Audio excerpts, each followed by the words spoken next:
Bonsoir à tous, il est 23h et c'est le moment du dernier journal de la semaine sur RTI 1. Dans l'actualité nationale, après un scrutin apaisé, la commission électorale indépendante a commencé la publication des résultats. Les premiers résultats qui sont progressivement annoncés par la CEI sur la RTI. Le président de l'institution interpelle les candidats qui s'adonnent à la proclamation des résultats sur les réseaux sociaux. Dans ce journal, nous irons à San Pedro où notre correspondant permanent Sam Conan a décidé de nous plonger dans l'univers de la pêche artisanale, un secteur pourvoyeur d'emplois et qui contribue à la nutrition de la population ivoirienne en protéines, un dossier à découvrir en cours d'édition. Et puis en visite en Irak, jusqu'à demain lundi, le pape François a célébré ce dimanche sa plus grande messe dans le pays. Des milliers de fidèles ont assisté à l'événement qui s'est déroulé à Erbil au Kurdistan irakien. Le pape se déplace sous haute protection dans un pays où se terrent encore des cellules terroristes clandestines. Et voilà pour les titres. Près de 7 millions d'électeurs se sont rendus samedi 6 mars aux urnes pour élire 255 députés à l'Assemblée nationale. Les résultats définitifs sont attendus d'ici le 9 mars. Mais déjà depuis hier samedi, la commission électorale indépendante a commencé la publication des premiers résultats. Des résultats annoncés progressivement sur votre chaîne RTI 1. Le scrutin s'est déroulé sans violence majeure, un climat apaisé que le chef de l'État, le président Alassane Ouattara, a tenu à saluer hier samedi après son vote. Et comme on le dit au football, la balle est désormais dans le camp de la CEI, la commission électorale indépendante qui procède en ce moment même à la compilation et à la proclamation des résultats. Michel Dicré. Circonscription 046, Trècheville commune. Dans quelques heures, tous les candidats aux législatives 2021 seront situés sur leur sort. La commission électorale indépendante procède depuis samedi nuit à la proclamation des résultats provisoires et ce, après un scrutin apaisé sur l'ensemble du territoire national. Jusqu'à notre départ, aux environs de 10 heures, le scrutin législatif se déroulait dans le calme dans la ville de Kwasi-Datekro. Les choses se déroulent comme prévu. Une affirmation confirmée par les observateurs et superviseurs électoraux. Dans la région du Hambol, le processus s'est bien déroulé sans incident. Pour le président de la République, il faut à présent maintenir le cap pour toutes les élections à venir.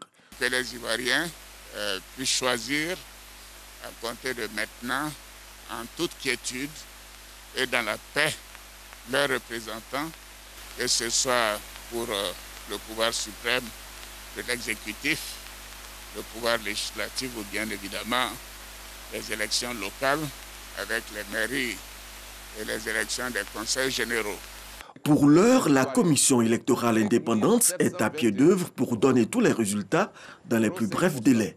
Dans plusieurs localités, certains candidats malheureux ont déjà appelé leurs adversaires pour les féliciter, pendant que d'autres attendent l'ouverture du contentieux pour faire des recours. Et ce dimanche, les observateurs internationaux de la CENSAD ont animé un point presse à Abidjan. Ils jugent le scrutin globalement satisfaisant dans l'ensemble. Toutefois, ils relèvent quelques dysfonctionnements. Ahmed Traoré, Adama Kone. Les élections législatives du 6 mars 2021 en Côte d'Ivoire ont été suivies par des observateurs internationaux. 24 heures après le scrutin, la communauté des États sahélo-sahariens, CENSAD, livre ici ses conclusions. La mission d'observation électorale de la CENSAD a retenu que l'élection du 6 mars 2021 s'est déroulée conformément aux dispositions du Code électoral ivoirien et dans des conditions inclusives, apaisées et satisfaisantes pour toutes les parties engagées. La mission d'observation électorale de la CENSAD exhorte tous les candidats en lice à respecter les résultats issus des urnes et à recourir aux procédures et aux voies légales pour le règlement de tout contentieux lié à ces élections législatives. La mission d'observation électorale de la CENSAD saisit cette occasion pour féliciter la Commission électorale indépendante CEI pour toutes les mesures prises en vue du bon déroulement du processus électoral. La mission renouvelle ses remerciements au président de la République, son Excellence M. Alassane Ouattara et aux acteurs politiques ivoiriens qui ont rendu possible le climat de sérénité dans lequel s'est déroulé le scrutin. La mission d'observation électorale de la CENSAD salue également les autorités de régulation pour les efforts consentis afin d'assurer l'accès équitable des candidats des différentes circonscriptions aux médias d'État. La Convention de la société civile ivoirienne a fait le point de sa mission d'observation des élections législatives du samedi 6 mars. Elle affirme avoir déployé 151 observateurs sur l'ensemble du territoire national. Elle note que ces élections se sont déroulées dans un environnement généralement apaisé depuis la campagne jusqu'au jour du scrutin. Marie-Laure Goretti. La Convention de la société civile ivoirienne a observé des élections généralement apaisées sur l'ensemble du territoire national. Le déroulement du scrutin, la sécurité, la présence des représentants de candidats, la fermeture et le dépouillement sont autant d'étapes suivies par les observateurs de la Convention dans les centres de vote. La Convention de la société civile ivoirienne note que les élections législatives du 6 mars 2021 se sont déroulées dans un environnement généralement apaisé. Depuis les campagnes jusqu'au jour du scrutin, les parties prenantes ont fait preuve de plus de maturité. Malgré le bon déroulement du scrutin, la mission d'observation de la Convention dit avoir constaté des incidents. Elle fait des recommandations. La CSI se réjouit des retombées du dialogue politique qui ont permis la participation de l'ensemble des groupements et partis politiques. Elle se félicite également du déploiement des forces de défense et de sécurité sur l'ensemble du territoire. Toutefois, elle recommande au gouvernement de maintenir et de renforcer le dispositif sécuritaire pour les scrutins à venir, de poursuivre la dynamique du dialogue politique en vue de l'apaisement durable du climat sociopolitique. La Convention de la société civile a déployé une centaine d'observateurs à travers toute l'étendue du territoire pour ces élections législatives. Le reportage de Marie-Laure Goretti était commenté par Didier Nguessan. Après une première expérience lors de l'élection présidentielle Indigo Côte d'Ivoire a été autorisée par la CEI pour superviser les législatives. L'organisation non gouvernementale était face à la presse ce dimanche pour faire le point de sa mission d'observation, de l'ouverture des bureaux de vote au dépouillement des bulletins en passant par le déroulement du vote. Indigo Côte d'Ivoire parle d'un scrutin apaisé malgré quelques incidents jugés mineurs. On retrouve encore une fois Didier Nguessan. La mission d'observation électorale de l'ONG Indigo Côte d'Ivoire a déployé pour ces législatives 500 observateurs sur le terrain. Ils ont couvert 1429 bureaux de vote. De leur rapport, il ressort un scrutin apaisé dans l'ensemble. L'élection des députés à l'Assemblée nationale du 6 mars 2021 s'est déroulée dans un environnement relativement apaisé sur l'ensemble du territoire avec des incidents observés dans un certain nombre de localités. 99% des bureaux observés par Indigo Côte d'Ivoire ont ouvert avant 10 heures. Les observateurs ont rapporté que les forces de sécurité étaient présentes dans 96% des centres de vote visités. Les agents électoraux ont systématiquement vérifié la présence de l'encre indélébile sur le doigt des électeurs dans 94% des bureaux observés. L'ONG a observé quelques incidents qui ont tout de même émaillé le vote. Ils sont jugés mineurs par le coordonnateur. La mission d'observation invite les partis politiques à s'abstenir de publier des résultats sur les réseaux sociaux avant la proclamation provisoire de la CEI et à utiliser les voies de recours légales. La troisième vice-présidente de la Commission électorale indépendante CEI était ce dimanche l'invitée de RTI 1. Salimata Porquet est venue parler du déroulement de l'élection législative du 6 mars. Je vous propose de suivre un extrait de son passage.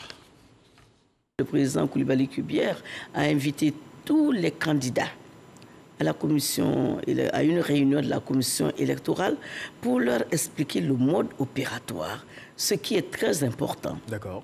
Les mêmes dispositions ont été prises. Le matériel électoral était dans les lieux de vote et dans les bureaux de vote à l'heure indiquée parce que le scrutin dure 10 heures. On commence à 8 heures et on finit à 18 heures. Bon, il peut arriver que dans certains lieux, on commence à 9 heures et bien on finit à 19 heures. Il faut respecter les 10 heures. N'est-ce pas, du scrutin. Mais tout s'est très très bien déroulé, tout le matériel était en place, surtout que les électeurs ont été quand même bien sensibilisés. Lorsqu'on leur donnait le bulletin, ils vérifiaient s'il y avait le sticker, sinon l'hologramme, sur leur bulletin de vote. Et les candidats que je voudrais féliciter, parce que les candidats et les électeurs ont été très compréhensifs cette fois-ci. Nous n'avons pas vraiment remarqué de grabuge. D'accord. Vraiment important dans nos localités. Les gens ont été très compréhensifs, ils étaient là à attendre et poser les questions qu'il fallait à tout instant. Et il est important qu'on les félicite. Mais ce que je voudrais dire, il est grand temps que les Ivoiriens comprennent que nous sommes tous des Ivoiriens. Il faudrait qu'on dépasse les problèmes ethniques. Ceci, c'est un message fort que moi-même je lance et au nom de la commission électorale pour dire que nous, commission électorale, nous organisons les élections en toute transparence, en toute impartialité. Nous ne sommes pas là pour soutenir Pierre ni Paul, mais nous sommes là pour soutenir la Côte d'Ivoire. Et nous faisons beaucoup de communication. Il faut communiquer. Vous avez vu les spots, vous avez vu les affiches et tout ce que nous pouvions faire comme communication pour que les populations ivoiriennes, c'est-à-dire que nos concitoyens, soient vraiment informés de la manière dont fonctionne la commission électorale indépendante. La localité de Toumodi tourne le dos aux violences électorales. Les populations victimes des événements dramatiques de la présidentielle prônent à présent la paix et la réconciliation dans la région du Bélier. Elles l'ont exprimé à l'occasion de la caravane pour des législatives apaisées. Une caravane initiée par Serge Koléa, ambassadeur de la paix. C'est un compte-rendu de Sidonie Davila. À Toumodi, l'équipe de la caravane pour des législatives apaisées exprime sa solidarité aux victimes des violences liées à la présidentielle de 2020. On se souvient que des affrontements avaient fait 4 morts, des blessés et d'importants dégâts matériels.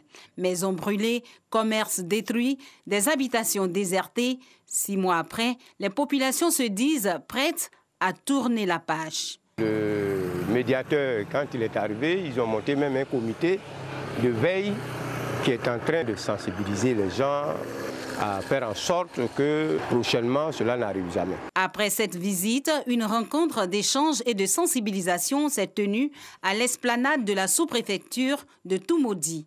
La caravane pour des législatives apaisées, comme l'a rappelé Serge Koléa, l'initiateur, vise à prôner la paix et la réconciliation nationale. Pour nous, Toumodi, c'était un symbole. Il était question pour nous de venir parler de paix. Vous apportez notre part de compassion morale. La situation qu'on a vécue, elle est encore réelle et présente. Et nous, humblement, pour vous parler donc de réconciliation, de pardon. C'est vrai, c'est pas facile, mais on est obligé d'aller au pardon. Message bien reçu par les victimes. Dans la vie, chaque chose a son temps. J'ai pardonné tout ce qu'ils ont fait. Donc je demande à tous les Ivoiriens, les élections, ce n'est pas la guerre. Chacun de nous a le droit de s'exprimer dans les urnes. L'ambassadeur de la paix, Serge Koléa, et son équipe du Club des Amis de la Culture pour la paix et la réconciliation ne sont pas venus les mains vides à Toumodi. Des sacs de riz, de l'huile, des pâtes alimentaires, du savon ont été offerts au grand soulagement des victimes présentes. Un geste pour donner l'élan d'une chaîne de solidarité à l'endroit des sinistrés. Et on s'intéresse maintenant au dossier de la rédaction de RTI 1. Je vous le disais en titre, la pêche artisanale demeure une activité peu pratiquée par les Ivoiriens et pourtant c'est un secteur vital. L'année dernière, par exemple, la pêche artisanale a permis d'écouler sur le marché depuis le port autonome de San Pedro 1300 tonnes de produits frais. Notre reporter Sam Kona est allé à la rencontre de ces pêcheurs, des pêcheurs qui contribuent à la nutrition des Ivoiriens en protéines. Qui sont-ils ? Comment la pêche artisanale est-elle pratiquée et avec quels moyens? La réponse dans ce dossier de la rédaction de RTI 1 signé Sam Kona. On regarde. Port autonome de San Pedro. Nous sommes dans la zone d'exploitation du port des pêches qui s'étend sur 4 hectares. Ici se pratique la pêche dite pêche artisanale avec des pirogues motorisées qui s'étendent à perte de vue. Quand on dit un port artisanal, le caractère artisanal est lié au caractère des pirogues. C'est des pirogues artisanales. Bien sûr qu'elles sont motorisées, mais ce n'est pas des chalutiers. Qui pratique la pêche artisanale? Le majorité, on a les Fanti et puis les gens de Nungo là aussi. Avant d'aller en mer, il faut préparer la pirogue. Plus de 400 pirogues motorisées partent en mer de jour comme de nuit à l'assaut des poissons. Quand on va aller à la pêche, on a tout dedans. Hein. On a des fourneaux, on a des machettes, on a des couteaux, il y a les autres qui prennent gaz pour aller, on prend les charbons et puis la nourriture. C'est ça, on prépare pour qu'on puisse manger avec ça sous l'eau, pour qu'on puisse avoir la force pour pêcher. Tu vois les caisses qu'elle a, on met la graisse dedans et puis on prend notre carburant, tout ça là, quand on rentre sous l'eau, on perd les sardines ici pour aller à la pêche. Une fois sur l'eau, la pêche artisanale peut commencer. On coupe les appâts, on met au bout des hameçons et puis on lance dans l'eau. Mais avant de partir, on a des sondaires, on a GPS, tout ça, c'est ça qui nous indique. Ici, il y a des rochers, ici, il y a des poissons. Ça nous permet à pêcher rapidement. Voilà, donc c'est comme ça. Comment acquérir une pirogue et combien coûte-t-elle? La pirogue, il y en a, on achète en Côte d'Ivoire ici. Il y en a aussi, on achète au Ghana. Il y a des pirogues de 2 millions, il y a des pirogues de 1,5 million. Il y a des pilotes de 1 million, il y a des pilotes de 4 millions. Le moteur, ça coûte 2,3 millions. Maintenant, ça c'est 40 chevaux. Maintenant, le 15 chevaux, il coûte 1,6 million. Et la pêche artisanale, c'est une pêche, on peut dire sur Tomora. Tu peux faire la dépense de 500, 400 000, tu sois à zéro. Il y a des moments aussi, si Dieu était deux aussi, tu peux gagner aussi. Les pêcheurs ont le souci de protéger les alevins. Il y a des filets, quand on rince, quand on trappe petit poisson, là, on le laisse. On ne le garde pas, c'est-à-dire on doit le laisser pour qu'il puisse grandir. Donc les groupes qui sont dedans, qui sont autorisés de pêcher, c'est ça que nous on envoie. Il est 8 heures. Titi fait partie de la communauté ghanéenne des pêcheurs. Comme chaque jour, il revient de la pêche après avoir passé plusieurs jours en mer. Ils sont quittés ici, aller 2 km. Maintenant, ils ont fait 3 jours pour arriver là-bas. Pour quitter là-bas, pour pêcher, tout, ça fait 5 jours pour retourner, pour venir. Avant le débarquement, Titi doit remplir certaines formalités. D'abord, le contrôle de ses papiers qui l'autorisent à pratiquer la pêche. Un contrôle effectué par les agents de la police maritime qui assurent la sécurité. Je vous aperçois, oui, avancez. Nous veillons aussi sur l'application stricte des règles en matière de pêche. Donc là, la vedette arrive, tout à l'heure on va passer au contrôle documentaire et puis après nous allons sécuriser tous les débarquements. Ensuite intervient les agents du ministère des Ressources animales et halieutiques qui doivent inspecter les poissons pêchés. Quand la pirogue arrive, dès qu'on ouvre la caisse, on regarde d'abord l'état de la glace, la couleur de la glace. Et dès qu'on commence à faire sortir le poisson, on voit la fraîcheur avec le thermomètre. Ce thermomètre-là nous permet de déterminer si ça a été bien glacé ou pas. Maintenant, on prend un poisson, un échantillon, dans ce qu'on a vu, et on voit la fraîcheur, si ce n'est pas altéré avant que les gens ne glacent. Mais en temps, on s'assure que le poisson se fait par type ou par espèce.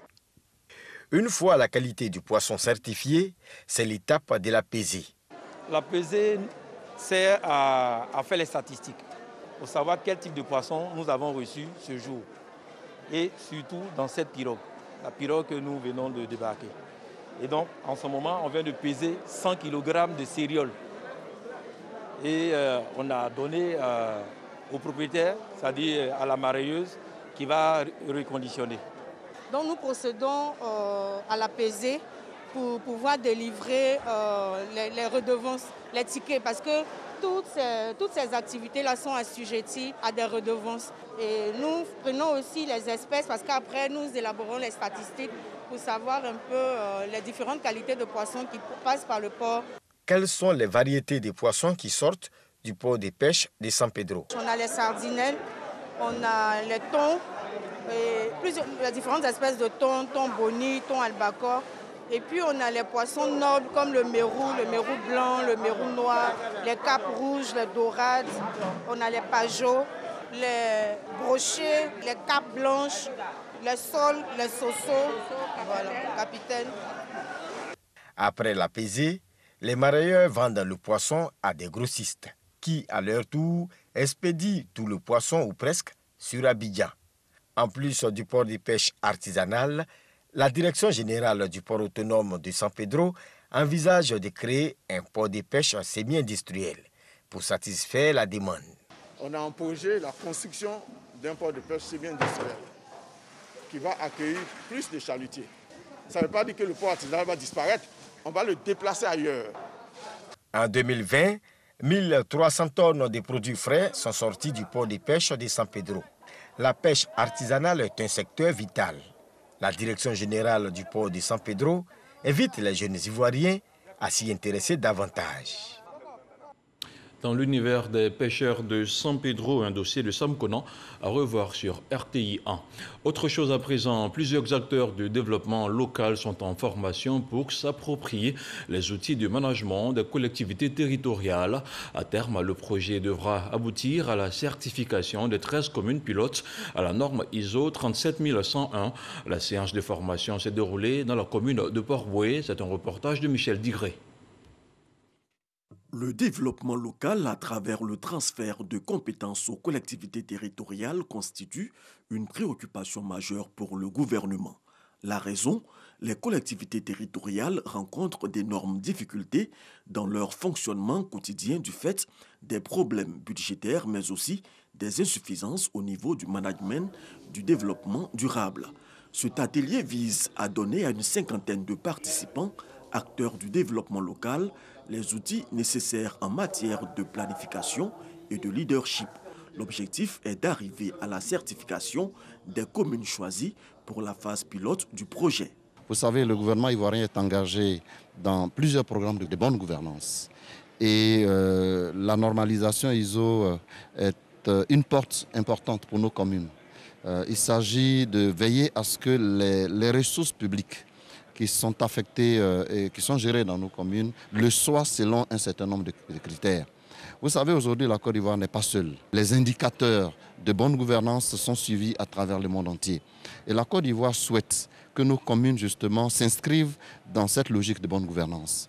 D'une durée de 15 mois, ce projet de certification des communes ivoiriennes à la norme ISO 37101 est conduit par une équipe d'experts américains en collaboration avec la Direction générale du développement local. Et on continue à parler de développement local pour insuffler une nouvelle dynamique à l'action administrative dans sa région. Le nouveau préfet du Hambol implémente le séminaire gouvernemental. Le procédé consiste à définir et évaluer l'action gouvernementale sur le terrain. À Katiola, les participants ont établi le bilan des services rendus aux populations par l'administration l'année écoulée. On en sait davantage avec Léon Brou. Comme les forces de défense et de sécurité, le Conseil régional du Hambol a l'épreuve du bilan de ses activités pour l'amélioration des conditions de vie et du bien-être des populations. Plus de 2 milliards de francs CFA investis l'an dernier, prioritairement dans la santé et l'éducation. De 11 écoles qui avaient dans la région, nous sommes aujourd'hui à plus de 110 écoles. Pour 2021, nous prévoyons la construction des centres de santé qui sont composés de dispensaires et de maternités. Au total, 10 communications sur l'action administrative dans le département de Katiola, routes hydrauliques, agriculture, formation professionnelle, jeunesse et affaires sociales, protection civile, bref, tous les domaines passés au peigne fin, les difficultés également relevées et des alternatives pour plus d'efficacité proposées. Cette initiative du corps préfectoral, une grande première qui va insuffler une dynamique nouvelle au développement local, jugent les autorités. C'est une façon moderne de gérer l'administration. Nous en sommes très fiers, nous adhérons totalement à cette façon de faire et nous pensons que c'est finalement au bénéfice et au profit de nos populations. Il y a des difficultés qu'on pourrait résoudre au plan local. Il y a des difficultés qui vont peut-être au-delà de nos capacités. Donc nous allons nous en référer à nos hiérarchies respectives, de telle sorte que toutes les actions qu'on doit mener puissent aboutir. Ce séminaire pour améliorer l'action administrative à Katiola, le préfet du département, préfet de la région du Hambol, l'inscrit dans le cadre de la mise en œuvre de la gestion axée sur les résultats et dit s'inspirer du séminaire gouvernemental. Éducation, maintenant, le Conseil régional du Sud Comoé entend faciliter le fonctionnement des cantines scolaires. Il vient d'offrir 10 tonnes de vivres aux établissements scolaires des communes d'Aboisseau et de Maféré. Le film de la remise de dons, c'est avec Mahama Traoré. Nombreux sont ces écoliers des établissements publics obligés de regagner leur domicile à la pause de midi en raison de la fermeture des cantines scolaires. Cette situation de nature à baisser les taux de réussite scolaire interpelle le Conseil régional du Sud Comoé. La collectivité territoriale vient ainsi de remettre 10 tonnes de vivres aux inspections de l'enseignement primaire des communes d'Aboisseau et de Maféré. Il est donc de notre responsabilité en tant qu'agent de collectivité d'apporter la contribution et du Conseil régional et une contribution personnelle en tant que chef de famille, en tant que parent d'élèves, pour que les cantines puissent nourrir correctement les enfants. Pendant toute l'année scolaire, l'État fait nourrir nos enfants pendant 18 jours seulement. Cette année, c'est 17. L'enfant aura à manger sur place. Il ne fournira plus cet effort pour marcher 3 km aller à la maison, 3 km revenir. Mais attends, c'est un enfant. On lui demande trop. Il restera sur place, il mangera et cela va se ressentir dans les résultats scolaires. Ces 10 tonnes de vivres sont destinées à 40 établissements scolaires publics accueillant plus de 11 000 élèves. Cette dotation va pouvoir couvrir les besoins des cantines scolaires durant plusieurs semaines avant la fin de l'année scolaire. Et on fait maintenant le point de la situation de la Covid-19 au 7 mars 2021.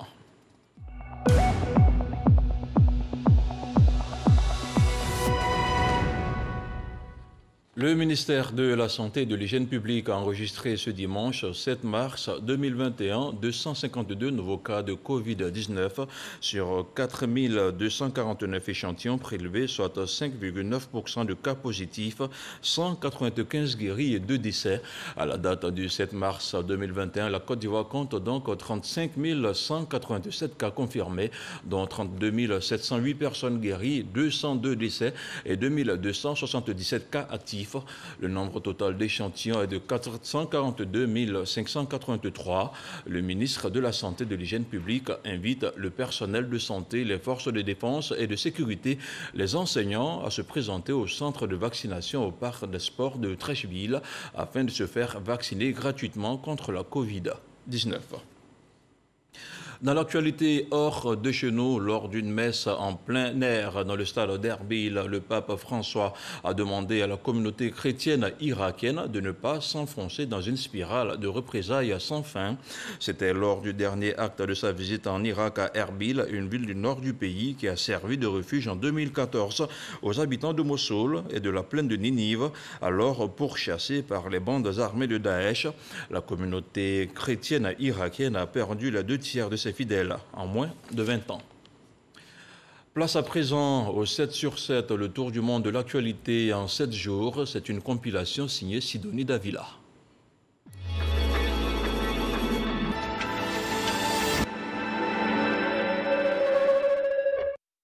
Nicolas Nicolas Sarkozy condamné à 3 ans de prison, dont 1 an ferme dans l'affaire des écoutes. L'ancien président français a été déclaré coupable de corruption et trafic d'influence. Les faits remontent à 2014. Des centaines de jeunes filles libérées après des négociations entre les ravisseurs et les autorités locales du Nigeria. Elles étaient mardi matin dans les locaux du gouvernement de Zamfara. Ces jeunes filles avaient été enlevées par des hommes armés dans les dortoirs de leur école.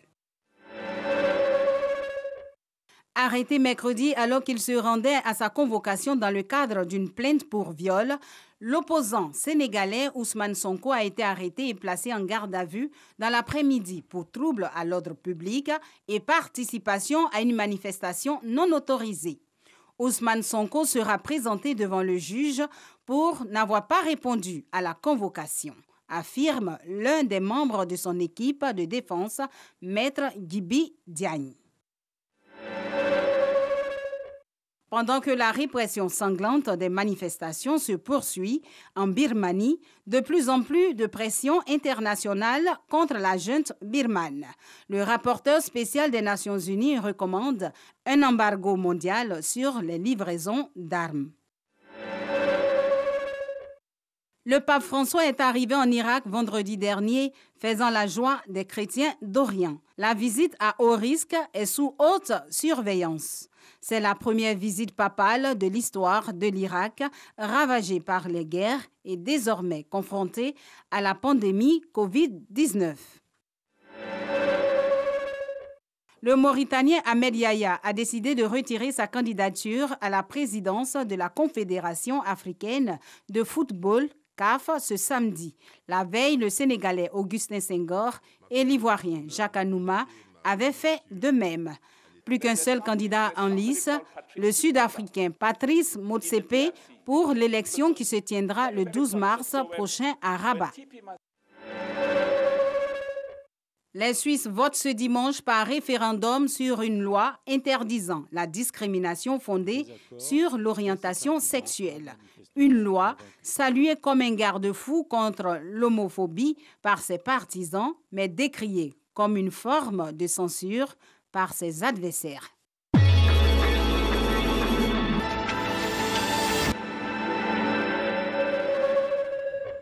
Ainsi prend fin cette édition. Merci de votre aimable attention et n'oubliez surtout pas de continuer à suivre la nuit électorale sur RTI 1 pour avoir tous les résultats du scrutin législatif. Bonsoir et que la paix soit chez vous.